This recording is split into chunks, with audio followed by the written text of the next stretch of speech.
This is HOI 19 News at 10. Good evening. I'm Catherine Tellez. Eric Green has the night off.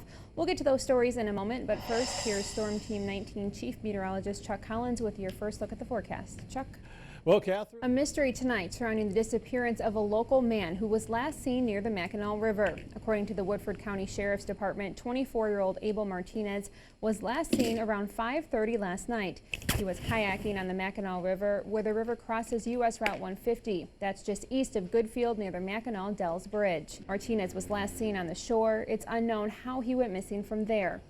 Crews have been searching the land, river, and air since 8 this morning. They say there is a lot of debris in the river and it's unusually high, making conditions dangerous for kayaking. The search team has been using sonar and thermal imaging equipment to track Martinez as well as a canine dog, but they still haven't found him. 6 search and rescue teams throughout the state are now out. So far, they've searched more than 5 miles of water and land. We're just doing everything in our power. The Martinez family did not want to comment at this time. They were on scene earlier today helping with the search. The search ended at 8 o'clock tonight and will pick up again tomorrow morning. Now to a story that's developing tonight. The Louisville Slugger Sports Complex, set to open today, is still not finished. The construction delay resulted in cancellations for the June book. HOI 19 Samantha Chapman tells us how Peoria's economy could be striking out. Sam? Officials at the This summer could be a long and hot one for Governor Bruce Rauner and the General Assembly. The Republican governor and Democrat leaders are deadlocked on a budget for the next fiscal year that begins July 1st. House Democrats came out with their $36 billion spending plan over the weekend. But Governor Rauner has said he will not sign it because it's $3 billion over next year's estimated tax revenue. One House Republican who voted against it says Rauner wants to compromise with his reform plan.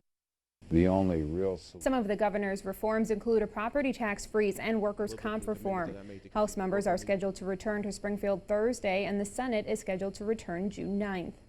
Former U.S. House Speaker Dennis Hastert will be arraigned this week. The Illinois Republican is scheduled to be arraigned Thursday in U.S. District Court in Chicago on one count of evading bank regulations. Hastert is charged in connection with a scheme to pay more than $3 million of apparent hush money to someone and then lying to the FBI about it. If convicted, Hastert faces a $250,000 fine and a maximum 5-year prison sentence on each of the 2 bank regulation counts.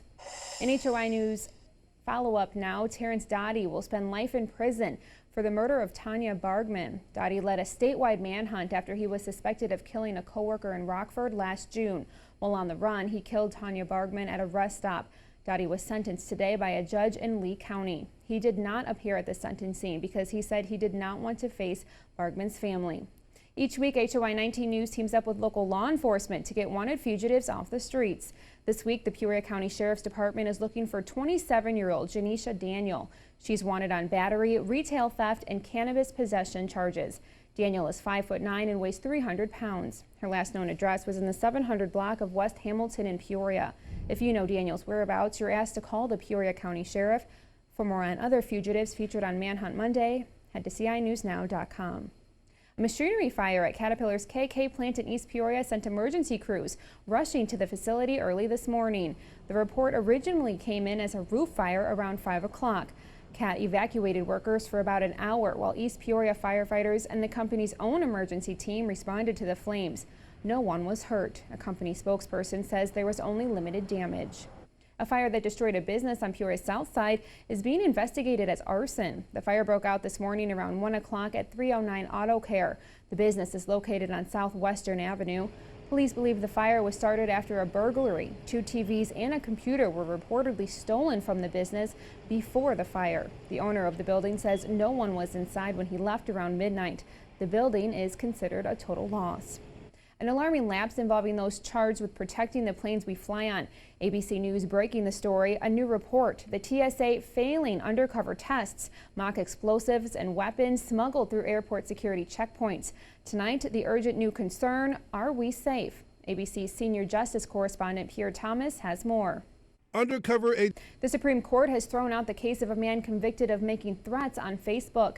In 2010, Anthony Alonis of Pennsylvania posted rants on Facebook in the form of rap lyrics about killing his estranged wife and harming law enforcement officials. He spent 44 months in a federal prison after he was convicted of a federal law that bans illegal threats.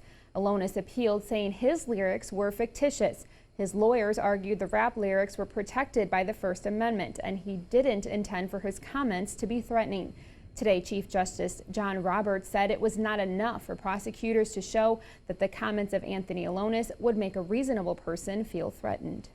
At least 31 people have died in Texas and Oklahoma from the flooding, and at least 10 are still missing. Texas Attorney General Ken Paxton has toured some flood recovery centers and warned against price gouging and cleanup scams. Paxton visited emergency and volunteer centers in San Marcos and Wimberley, some of the hardest hit areas of recent deadly flooding. 70 Texas counties are under a state disaster declaration. More than 30 people were killed in Texas and Oklahoma last month by storms that dropped record rainfall. Bruce Jenner, now known as Caitlyn Jenner, is gracing the cover of Vanity Fair. Jenner spoke with the magazine chronicling her transgender transformation from man to woman. The account includes recent surgeries to feminize her face and a perspective on the life in the open. Caitlyn says Bruce Jenner was always telling lies, and now she says Caitlyn doesn't have any. Another person has joined the race to become the Republican nominee for president in 2016. Republican Senator Lindsey Graham has launched his bid for the White House. Graham retired from the Air Force Reserve last month after serving for 33 years, and he's been a senator since 2002. Graham promised a strong national defense if elected, vowing to not just disable our enemies, but to defeat them.